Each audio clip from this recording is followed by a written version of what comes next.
Pacific మహాసముద్రంపై ఎలినో ప్రభావం రోజురోజుకి పెరుగుతోంది. ఇప్పటికే జూన్ నెలలో సరిగ్గా వర్షాలు పడకపోవడంతో రైతులు తీవ్రంగా ఇబ్బందులు పడుతున్నారు. జూలై నెలలో కూడా కోలుకోలేని దెబ్బ పడుతుందని వాతావరణ శాఖ ఇచ్చిన వార్నింగ్ ఇప్పుడు దేశాన్ని వణికిస్తోంది. ఎలినో మన ఋతుపవనాల గొంతు నొక్కేస్తుందా? అసలు దేశంలో వర్షాలు ఎందుకు పడడం లేదు? ఐఎండీ వాతావరణ శాఖ ఇచ్చినటువంటి లేటెస్ట్ రిపోర్ట్ ఏం చెప్తోంది? ఈ విషయాలని డీటెయిల్డ్గా వీడియోలో చూద్దాం. ముఖ్యంగా రైతులు తప్పనిసరిగా ఈ వీడియోలు చూడాల్సింది. ఎందుకంటే వర్షాల ప్రభావం ఎలా ఉండబోతోంది, రానున్న రోజుల్లో ఎటువంటి విధంగా వాతావరణ శాఖ అధికారులు హెచ్చరికలు జారీ చేశారో ఈ వీడియోలో చెప్తాను. ఇక భారత వాతావరణ శాఖ మంగళవారం రోజున ఒక సెన్సేషనల్ రిపోర్ట్ రిలీజ్ చేసింది. జూలై నెలకి సంబంధించినటువంటి రెయిన్ఫాల్ మ్యాప్ చూస్తే ఎవరికైనా ఫ్యూజ్ అవుట్ అవ్వాల్సిందే. పసిఫిక్ మహాసముద్రంపై ఎలినో రోజు రోజుకి స్ట్రాంగ్ అవుతోంది. దీంతో మన దేశంలోని చాలా ప్రాంతాల్లో సాధారణం కన్నా చాలా తక్కువ వర్షపాతం నమోదు కాబోతోంది. ఐఎండీ అంచనా ప్రకారం జూలై నెలలో వర్షపాతం సుమారుగా లాంగ్ పీరియడ్ యావరేజ్ అంటే దీర్ఘకాలిక సగటులో 94% కంటే తక్కువగా ఉండే అవకాశం ఉంది. అసలు ఈ లాంగ్ పీరియడ్ యావరేజ్ అంటే ఏంటో సింపుల్గా తెలుసుకుందాం. 1971 నుంచి 2020 వరకు ఉన్నటువంటి 50 ఏళ్ల డేటాని ఆధారంగా లెక్కగడితే జూలై నెల సగటు వర్షపాతం 280.4 మిల్లీమీటర్ల వర్షపాతంగా ఉండాలి. కానీ ఈసారి అది 94% మార్కుని కూడా దాటడం లేదు. అది కూడా కష్టమనే ఐఎండీ చెప్తోంది. అంటే ఈసారి వర్షపాతం 263.6 మిల్లీమీటర్ల కంటే తక్కువ వర్షపాతం నమోదయ్యే ఛాన్స్ ఉంది. ముఖ్యంగా central India, western India, north ఇండియాలోని మెజారిటీ ఏరియాలో డ్రై వెదర్ ఉంటుందని ఐఎండీ అంచనా వేస్తోంది. ఇక జూలై సంగతి పక్కన పెడితే ఇప్పుడే ముగిసినటువంటి జూన్ నెల మనల్ని ఎలా ముంచేసిందో ఇప్పుడు చూద్దాం. నైరుతి ఋతుపవనాల ఎంట్రీ ఈసారి చాలా వీక్గా మందకోడిగా సాగింది. దీంతో జూన్ నెలంతా దేశంలోని ఎక్కువ భాగం సివియర్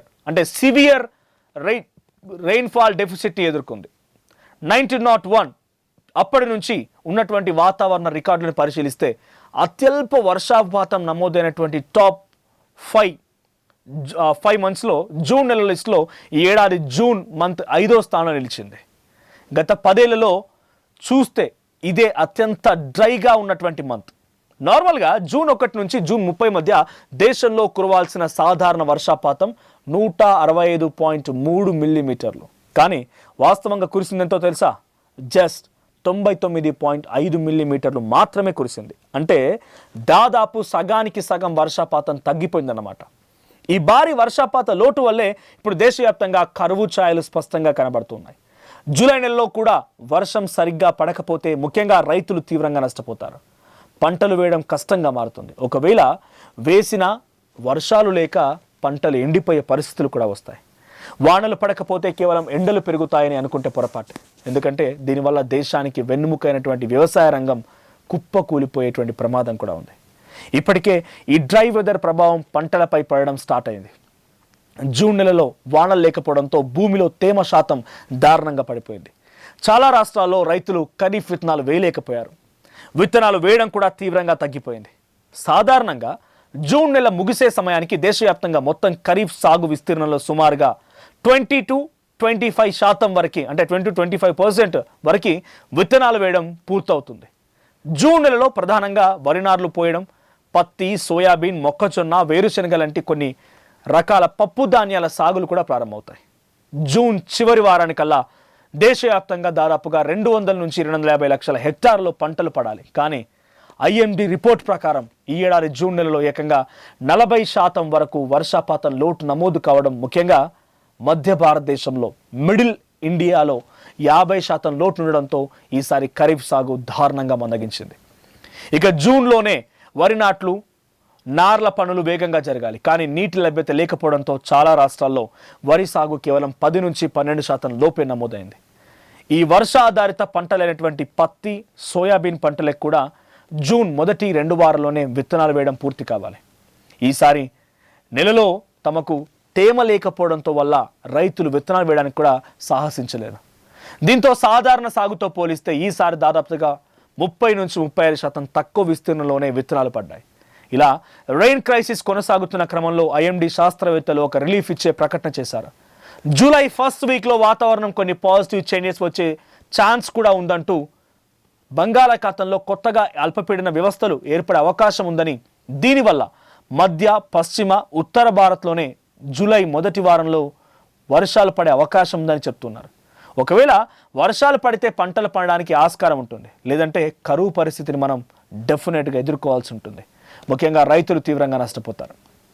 ఇప్పటికే ఎల్నినో ఎఫెక్ట్ జూన్ నెలలో స్పష్టంగా కనిపించింది. జూలైలో కూడా ఈ ముప్పు పొంచి ఉంది. జూలైలో కూడా వానలు పడకపోతే రాబోయే రోజుల్లో పప్పులు, కూరగాయలు, బియ్యం ధరలు ఆకాశాన్ని తాకుతాయి. మరి బంగాళాఖాతంలో ఏర్పడేటువంటి ఈ అల్పపీడనం మన దేశాన్ని రక్షిస్తుందో లేదో వేచి చూడాల్సిందే. మరి ఈ ఎల్నినో పరిస్థితులపై, వర్షాల కొరతపై మీ ఏరియాలో పరిస్థితి ఎలా ఉంది? మీ దగ్గర రైతు ఎదుర్కొంటున్న సమస్యలు ఏంటి? ఆల్టర్నేటివ్ ప్లాన్స్ ఏమైనా ఉన్నాయా? ఎల్నినో ప్రభావం మీ ప్రాంతంలో ఏ రకం కనబడుతుందో కామెంట్ చేయండి. మరిన్ని ఇలాంటి ఇంట్రెస్టింగ్ అప్డేట్స్ కోసం ఆ స్ట్రీమ్ని సబ్స్క్రైబ్ చేసుకోండి. పసిఫిక్ మహాసముద్రంపై ఎల్నినో ప్రభావం రోజు రోజుకి పెరుగుతోంది. ఇప్పటికే జూన్ నెలలో సరిగ్గా వర్షాలు పడకపోవడంతో రైతులు తీవ్రంగా ఇబ్బందులు పడుతున్నారు. జూలై నెలలో కూడా కోలుకోలేని దెబ్బ పడుతుందని వాతావరణ శాఖ ఇచ్చిన వార్నింగ్ ఇప్పుడు దేశాన్ని వణికిస్తోంది. ఎల్నినో మన ఋతుపవనాల గొంతు నొక్కేస్తుందా? అసలు దేశంలో వర్షాలు ఎందుకు పడడం లేదు? ఐఎండీ వాతావరణ శాఖ ఇచ్చినటువంటి లేటెస్ట్ రిపోర్ట్ ఏం చెప్తోంది? ఈ విషయాలని డీటెయిల్డ్గా వీడియోలో చూద్దాం. ముఖ్యంగా రైతులు తప్పనిసరిగా ఈ వీడియోలు చూడాల్సింది. ఎందుకంటే వర్షాల ప్రభావం ఎలా ఉండబోతోంది, రానున్న రోజుల్లో ఎటువంటి విధంగా వాతావరణ శాఖ అధికారులు హెచ్చరికలు జారీ చేశారో ఈ వీడియోలో చెప్తాను. ఇక భారత వాతావరణ శాఖ మంగళవారం రోజున ఒక సెన్సేషనల్ రిపోర్ట్ రిలీజ్ చేసింది. జూలై నెలకి సంబంధించినటువంటి రెయిన్ఫాల్ మ్యాప్ చూస్తే ఎవరికైనా ఫ్యూజ్ అవుట్ అవ్వాల్సిందే. పసిఫిక్ మహాసముద్రంపై ఎల్నినో రోజు రోజుకి స్ట్రాంగ్ అవుతోంది. దీంతో మన దేశంలోని చాలా ప్రాంతాల్లో సాధారణం కన్నా చాలా తక్కువ వర్షపాతం నమోదు కాబోతోంది. ఐఎండీ అంచనా ప్రకారం జూలై నెలలో వర్షపాతం సుమారుగా లాంగ్ పీరియడ్ యావరేజ్ అంటే దీర్ఘకాలిక సగటులో 94% కంటే తక్కువగా ఉండే అవకాశం ఉంది. అసలు ఈ లాంగ్ పీరియడ్ యావరేజ్ అంటే ఏంటో సింపుల్గా తెలుసుకుందాం. 1971 నుంచి 2020 వరకు ఉన్నటువంటి 50 ఏళ్ల డేటాని ఆధారంగా లెక్కగడితే జూలై నెల సగటు వర్షపాతం 280.4 మిల్లీమీటర్ల వర్షపాతంగా ఉండాలి. కానీ ఈసారి అది 94% మార్కుని కూడా దాటడం లేదు. అది కూడా కష్టమనే ఐఎండీ చెప్తోంది. అంటే ఈసారి వర్షపాతం 263.6 మిల్లీమీటర్ల కంటే తక్కువ వర్షపాతం నమోదయ్యే ఛాన్స్ ఉంది. ముఖ్యంగా central India, western India, north ఇండియాలోని మెజారిటీ ఏరియాలో డ్రై వెదర్ ఉంటుందని ఐఎండీ అంచనా వేస్తోంది. ఇక జూలై సంగతి పక్కన పెడితే ఇప్పుడే ముగిసినటువంటి జూన్ నెల మనల్ని ఎలా ముంచేసిందో ఇప్పుడు చూద్దాం.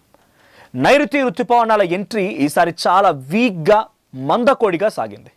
దీంతో జూన్ నెలంతా దేశంలోని ఎక్కువ భాగం సివియర్ రెయిన్ఫాల్ డెఫిసిట్ని ఎదుర్కొంది. 1901 అప్పటి నుంచి ఉన్నటువంటి వాతావరణ రికార్డులను పరిశీలిస్తే అత్యల్ప వర్షపాతం నమోదైనటువంటి టాప్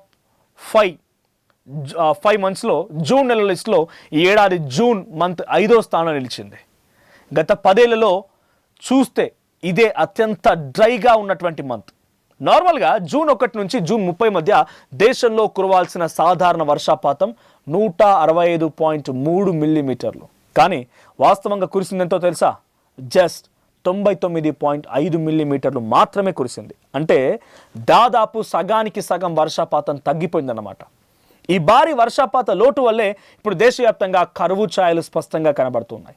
జూలై నెలలో కూడా వర్షం సరిగ్గా పడకపోతే ముఖ్యంగా రైతులు తీవ్రంగా నష్టపోతారు.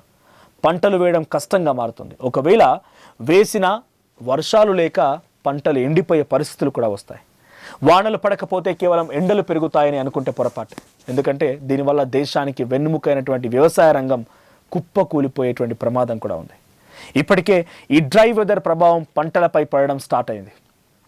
జూన్ నెలలో వానలు లేకపోవడంతో భూమిలో తేమ శాతం దారుణంగా పడిపోయింది. చాలా రాష్ట్రాల్లో రైతులు ఖరీఫ్ విత్తనాలు వేయలేకపోయారు. విత్తనాలు వేయడం కూడా తీవ్రంగా తగ్గిపోయింది. సాధారణంగా జూన్ నెల ముగిసే సమయానికి దేశవ్యాప్తంగా మొత్తం ఖరీఫ్ సాగు విస్తీర్ణంలో సుమారుగా 20-25% వరకు, అంటే 20-25% వరకు విత్తనాలు వేయడం పూర్తవుతుంది. జూన్ నెలలో ప్రధానంగా వరి నార్లు పోయడం, పత్తి, సోయాబీన్, మొక్కజొన్న, వేరుశనగ లాంటి కొన్ని రకాల పప్పు ధాన్యాల సాగులు కూడా ప్రారంభమవుతాయి. జూన్ చివరి వారానికల్లా దేశవ్యాప్తంగా దాదాపుగా 200 నుంచి 250 లక్షల హెక్టార్లో పంటలు పడాలి. కానీ IMD రిపోర్ట్ ప్రకారం ఈ ఏడాది జూన్ నెలలో ఏకంగా 40% వరకు వర్షపాతం లోటు నమోదు కావడం, ముఖ్యంగా మధ్య భారతదేశంలో మిడిల్ ఇండియాలో 50% లోటు ఉండడంతో ఈసారి ఖరీఫ్ సాగు దారుణంగా మందగించింది. ఇక జూన్లోనే వరి నాట్లు, నార్ల పనులు వేగంగా జరగాలి. కానీ నీటి లభ్యత లేకపోవడంతో చాలా రాష్ట్రాల్లో వరి సాగు కేవలం 10 నుంచి 12% లోపే నమోదైంది. ఈ వర్ష ఆధారిత పంటలైనటువంటి పత్తి, సోయాబీన్ పంటలకు కూడా జూన్ మొదటి 2 వారాల్లోనే విత్తనాలు వేయడం పూర్తి కావాలి. ఈసారి నెలలో తమకు తేమ లేకపోవడంతో వల్ల రైతులు విత్తనాలు వేయడానికి కూడా సాహసించలేరు. దీంతో సాధారణ సాగుతో పోలిస్తే ఈసారి దాదాపుగా 30 నుంచి 35% తక్కువ విస్తీర్ణంలోనే విత్తనాలు పడ్డాయి. ఇలా రెయిన్ క్రైసిస్ కొనసాగుతున్న క్రమంలో IMD శాస్త్రవేత్తలు ఒక రిలీఫ్ ఇచ్చే ప్రకటన చేశారు. జూలై ఫస్ట్ వీక్లో వాతావరణం కొన్ని పాజిటివ్ చేంజెస్ వచ్చే ఛాన్స్ కూడా ఉందంటూ బంగాళాఖాతంలో కొత్తగా అల్పపీడన వ్యవస్థలు ఏర్పడే అవకాశం ఉందని, దీనివల్ల మధ్య, పశ్చిమ, ఉత్తర భారత్లోనే జూలై మొదటి వారంలో వర్షాలు పడే అవకాశం ఉందని చెప్తున్నారు. ఒకవేళ వర్షాలు పడితే పంటలు పండడానికి ఆస్కారం ఉంటుంది, లేదంటే కరువు పరిస్థితిని మనం డెఫినెట్గా ఎదుర్కోవాల్సి ఉంటుంది. ముఖ్యంగా రైతులు తీవ్రంగా నష్టపోతారు. ఇప్పటికే ఎల్నినో ఎఫెక్ట్ జూన్ నెలలో స్పష్టంగా కనిపించింది. జూలైలో కూడా ఈ ముప్పు పొంచి ఉంది. జూలైలో కూడా వానలు పడకపోతే రాబోయే రోజుల్లో పప్పులు, కూరగాయలు, బియ్యం ధరలు ఆకాశాన్ని తాకుతాయి. మరి బంగాళాఖాతంలో ఏర్పడేటువంటి ఈ అల్పపీడనం మన దేశాన్ని రక్షిస్తుందో లేదో వేచి చూడాల్సిందే. మరి ఈ ఎల్నినో పరిస్థితులపై, వర్షాల కొరతపై మీ ఏరియాలో పరిస్థితి ఎలా ఉంది? మీ దగ్గర రైతు ఎదుర్కొంటున్న సమస్యలు ఏంటి? ఆల్టర్నేటివ్ ప్లాన్స్ ఏమైనా ఉన్నాయా? ఎల్నినో ప్రభావం మీ ప్రాంతంలో ఏ రకం కనబడుతుందో కామెంట్ చేయండి. మరిన్ని ఇలాంటి ఇంట్రెస్టింగ్ అప్డేట్స్ కోసం ఆ స్ట్రీమ్ని సబ్స్క్రైబ్ చేసుకోండి.